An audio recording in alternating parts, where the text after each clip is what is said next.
Hello everyone, কি অসাধারণ match ভাই! ফিফা ওয়ার্ল্ড কাপের most dramatical match Brazil versus Norway.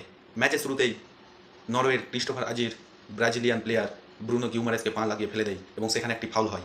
এই ফাউলের কারণে ব্রাজিলিয়ান প্লেয়ার ব্রুনো গিউমারেজ পেনাল্টিতে শট করতে আসে এবং সেই শটটা নরওয়ের গোলকিপার ওয়ার্জান নেইল্যান্ড সেভ করে নেয়।